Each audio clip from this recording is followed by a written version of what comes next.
Man, the job hunt. Right. Yeah.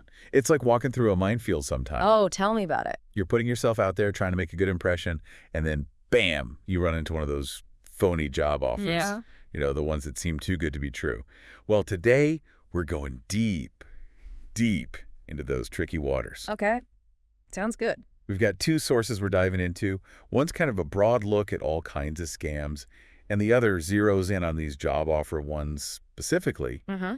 And get this, one of them says that a huge chunk of people out there, like a scary amount, have already bumped into some kind of job scam. So let's break down how they work and, more importantly, how to dodge them. Yeah, because they really do play on your hopes, you know? I mean, who wouldn't be tempted by a job that offers like a crazy salary and all the flexibility you could dream of? Right, like work from home, make a ton of money, it's practically irresistible. Exactly, and that's how they get you. They dangle this perfect carrot in front of you, and you get so focused on the good stuff that you miss the red flags waving right in your face. Oh yeah, the sources talked about how they use this super enticing language, like it's straight out of a dream job ad, high pay, flexible hours, the works. Totally. They're tapping into our psychology, you know? When you're eager to land a job, your brain kind of glosses over the potential problems and just zeroes in on the positive. It's like they're playing you almost. Pretty much. Okay, so let's talk about those red flags. The sources mention a whole bunch, but maybe we can focus on the big ones, the ones that really matter. Sure. For example, bad grammar and typos in their emails.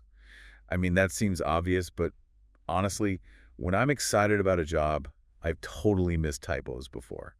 Why do you think scammers even make those mistakes? Well, I mean, it could be a bunch of things. Maybe they're rushing, using like a generic template, or maybe English isn't their first language. Yeah, that makes sense. But you got to think, a real company, especially one that's hiring, they're going to want to look professional, right? Right. They'd have someone proofread everything. Exactly. So those sloppy emails, definitely red flag. Okay, red flag number 1. Bad grammar. Got it. What else? Well, there's the pressure tactic. You know how they often give you these crazy deadlines, like, this offer expires in 24 hours? Oh, yeah, the sources mention that. Like, they're trying to rush you into making a decision. Yeah, exactly. It's a classic manipulation technique. Yeah. They want to bypass your rational thinking because when you're under pressure, you're way more likely to make a mistake. So true. Don't let them rush you. Okay, that's red flag number 2. Anything else?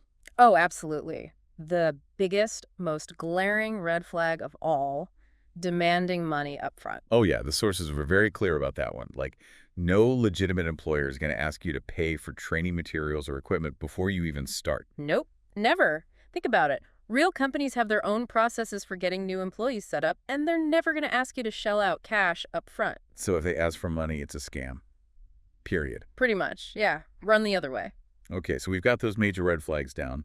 But the thing is, these scammers, they're always coming up with new tricks, right? Oh, yeah, they're always adapting. The sources mentioned all sorts of variations on this job offer scam, like fake remote jobs, which makes sense with so many people working from home these days. What's the catch with those? Well, they might offer you this amazing work-from-home gig, but then they'll say, you got to buy specific software or equipment before you can start. Like, oh, you need this special program to access our system, or you need this super fast internet package. So they're preying on that desire for flexibility, the whole work-life balance thing. Exactly. Sneaky. What about that check over payment scam? The sources mentioned that one too, and it just sounds so audacious. How does that even work?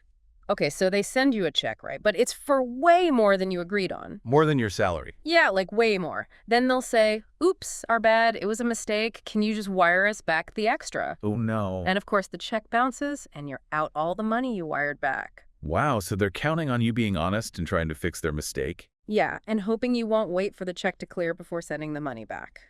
That's crazy. It's like they're weaponizing honesty. It's pretty messed up. Okay, so we've got fake remote jobs, check over payment scams.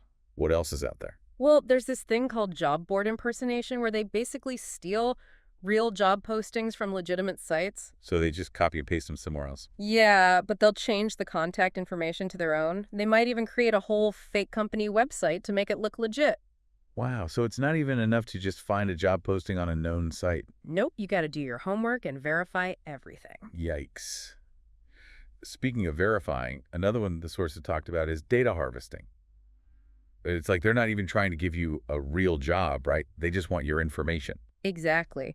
They'll ask you to fill out these long, detailed forms, maybe even ask for copies of your ID or social security card. Remember all that stuff we talked about with data breaches? Well, yeah. This is how a lot of that personal information ends up in the wrong hands. Scary stuff. Yeah. So it's not just about losing money. It's about protecting your whole identity. Absolutely. Okay, what other variations do we need to be aware of? Well, there's the classic mystery shopper scam, which always seems to be around. Oh, yeah, like you get paid to shop, right? Yeah, they'll say they'll pay you to shop, but then they require you to pay for training or complete certain tasks before they'll reimburse you. And I bet that reimbursement never comes. Yeah. So it's like they have a scam tailored for every kind of job seeker out there. So it's like a jungle out there. What are some ways to protect ourselves? I mean, spotting these scams is one thing, but how do we actually stay safe? Right, we need a plan. Exactly. Let's talk strategy. What are some ways to avoid falling into these traps? Well, research is key. Don't just take a company's word for it, you know. Like actually digging into the company's Yeah, background. exactly. Look beyond their website, check out sites like Glassdoor or Indeed to see what current and former employees have to say. That's a good idea. Get the inside scoop, right? Yeah, exactly. But what about those reviews? I've heard that even those can be faked. True. But look for consistency in the details. If all the reviews sound exactly the same or they're all overwhelmingly positive, that's a bit suspicious. Okay, so read between the lines. Got it. What other ways can you verify a job posting? If you found the job on a third-party site, make sure it's also listed on the company's actual career page. If it's not there, that's a big red flag. And of course, never ever send money to a potential employer. Right. That's a huge no-no. Legitimate companies just don't work that way. It's like a giant flashing sign that screams, "Run!" Pretty much. Okay, speaking of running, let's talk about protecting your personal information online. What are some tips for doing that? Be really careful about what you share, especially early on. You don't need to give them your social security number or bank details until you've actually got a formal offer from a company you've vetted. So it's like play close to the vest until you're sure. Yeah. What about using reputable job boards? Do Mhm. those offer any kind of protection? The well-known ones, they usually have some kind of screening process for employers and job postings.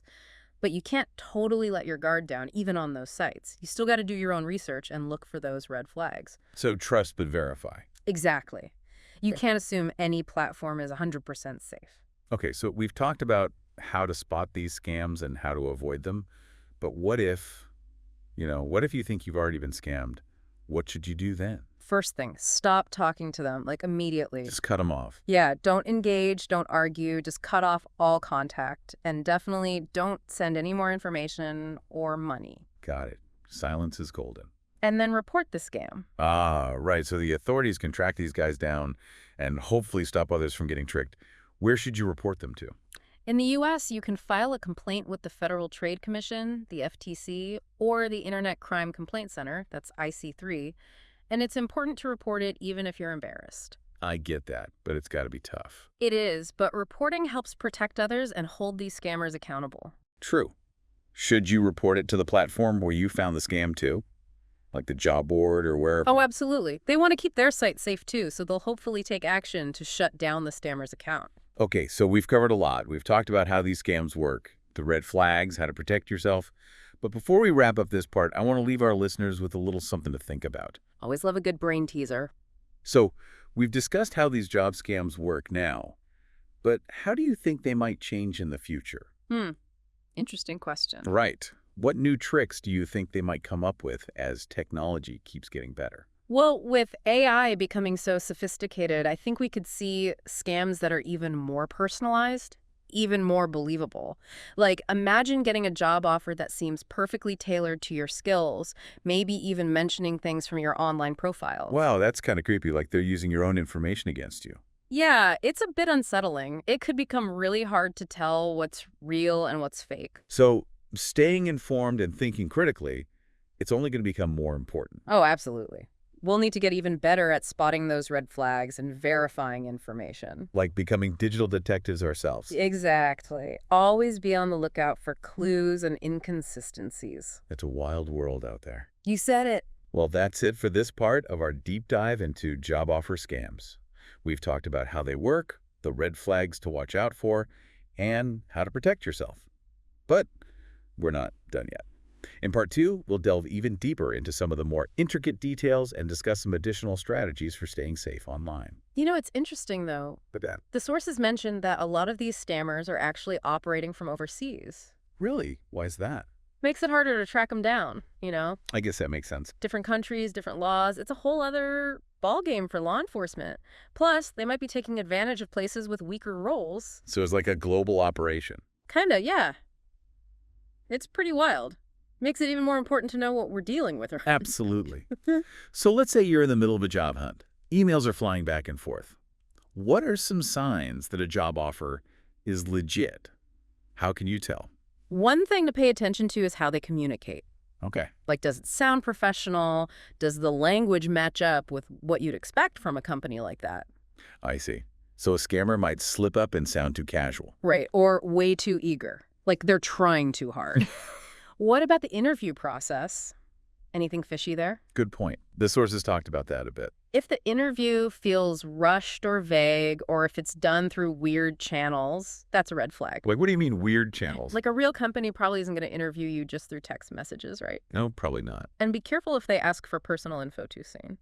Yeah, like those forms that want your social security number before you've even talked to a real person. Exactly. It's like they're trying to grab your data before you even realize what's happening. Sneaky.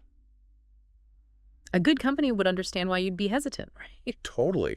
They'd walk you through the whole process properly if you got the job. Speaking of the process, the sources mentioned background checks. Is that normal? Like before they make you an offer? Yeah, background checks are pretty standard these days. Mm-hmm. But a real company will never ask you to pay for it themselves. Okay, so that's another big one. If they want money up front, run.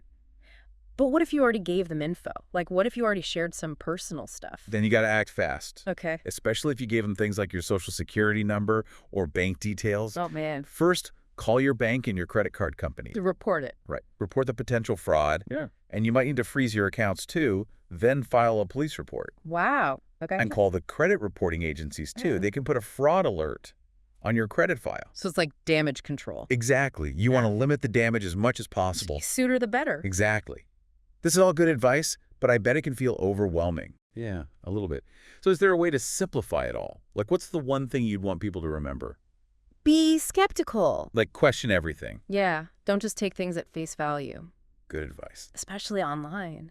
Information is so easy to manipulate these days. It's up to us to be careful and protect ourselves. It's like that saying, if it sounds too good to be true, it probably is. Exactly. Words to live by online, for sure. So it's all about having a healthy dose of skepticism and not being afraid to ask questions, right? Exactly. And remember, there are people who can help you. Oh, yeah. Don't be afraid to reach out to those consumer protection agencies or even online security experts if you need some guidance. No shame in asking for help. None at all. It's actually a sign of intelligence to know when you need help. You know, it's crazy how these scams are changing. I know, right? They're using things like remote work to their advantage. Yeah, preying on people's desire for flexibility and convenience. And as technology gets better, Yeah, they're only going to get more convincing.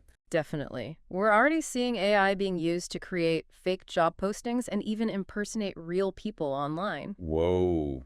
That's kind of freaky. It's like a constant battle. It is, but we got to stay ahead of the game. Knowledge is power, right? Okay, so we've talked a lot about the bad stuff. How about we end on a positive note? Yeah. What are some signs that a job offer is the real deal? Oh, good question. Well, a real job offer will usually come after a thorough interview process. Okay. They'll communicate clearly and have realistic expectations.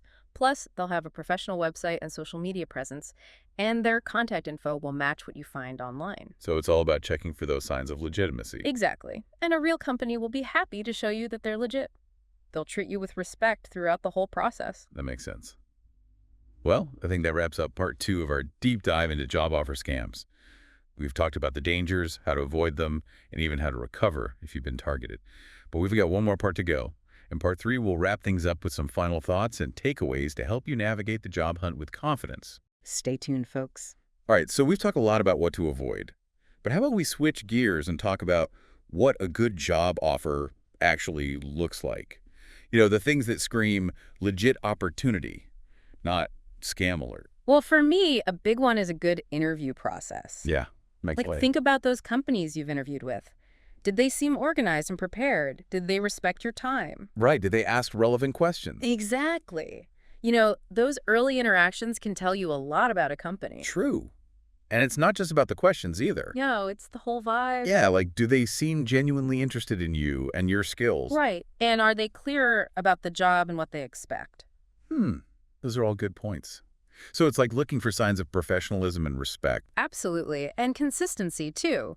Does the job posting match what's on their website and social media? Does their contact info check out? Do they even have a real online presence? So you're saying it's important to do your homework on the company itself. Yeah, it's like a little background check. Are there any websites or tools that can help with that? Oh, totally. You can check the Better Business Bureau for complaints or see if they're registered with the Chamber of Commerce. And don't forget about LinkedIn. LinkedIn. Good call. Yeah, you can often get insights from current or former employees there. It's like getting the inside scoop. All great tips. It's like having a whole team of digital detectives working for you. But even with all the research in the world, sometimes a scam might slip through the cracks. What's the most important thing to remember if that happens? Honestly, don't blame yourself. It's easy to feel foolish, right? It is. But these scams are designed to trick people, and even the most cautious person can fall victim. The key is to act quickly. Report the scam and protect your identity. And remember, you're not alone. Exactly. There are support systems and resources out there to help you recover. It can feel embarrassing, but talking about it can actually help others. Totally.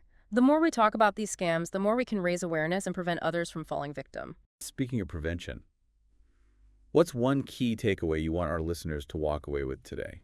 Trust your gut. That's a good one. If something feels off, if it seems too good to be true, or if you're feeling pressured, just step back and think. Like that little voice inside saying, wait a minute. Exactly.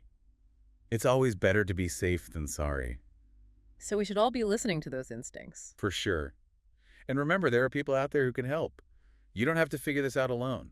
Well, I think we've covered just about everything there is to know about phony job offer scams. We've gone deep. We have. We talked about how they work, the red flags to watch out for, and what to do if you encounter one.